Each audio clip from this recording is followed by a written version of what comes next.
নির্বাচনের চূড়ান্ত ফলাফল ঘোষণা হতে এখনো বাকি, কিন্তু তার আগেই জয়ের ব্যাপারে শতভাগ নিশ্চিত হয়ে আগাম উদযাপনে মেতে উঠলেন জলপাইগুড়ির ফুলবাড়ির বিজেপি কর্মী সমর্থকদের একাংশ।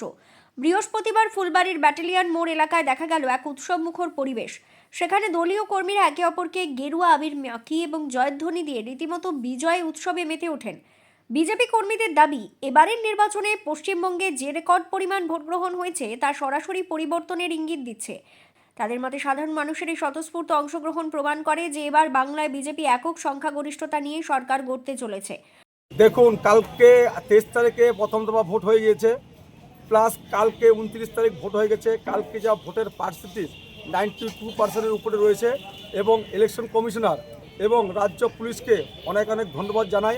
আজকে আপনারা 2011 থেকে দেখেছেন আজকে বিজেপির কর্মী আজকে কত লোক ইলেকশন করতে গিয়ে মারা গিয়েছে, কিন্তু এবার ইলেকশন কমিশনকে ধন্যবাদ দেবো, পুলিশকে ধন্যবাদ দেবো। আজকে অবধি আপনারা সাংবাদিকভাবে বলতে চাই যে আশা করি মনে হচ্ছে একটা খবর আজকে পাননি, মনে হচ্ছে কোনো লোক বা কোনো ইলেকশন করতে গিয়ে মারা গিয়েছে। এটার জন্য আমরা আজকে খুব খুশি এবং আনন্দিত আছি। আগামী দিনে বিজেপির জয় নিশ্চিত, তার জন্য আমরা আজকে একটু হালকা করে একটু আবির দেওয়া হলো। 4 তারিখে গেরুয়া আবির দিয়ে ফুলবাড়ি পুরো অঞ্চল আমরা সাজিয়ে দেবো। গণনার দিন পর্যন্ত অপেক্ষা না করে এই আগাম উল্লাস এবং মিষ্টিমুখ করার ঘটনাটি এলাকায় বেশ চাঞ্চল্য ছড়িয়েছে। সাধারণ মানুষের নজর এখন ভোট গণনার দিকে, যেখানে দেখা যাবে কর্মীদের এই বিপুল আত্মবিশ্বাস শেষ পর্যন্ত বাস্তবে রূপ পায় কিনা।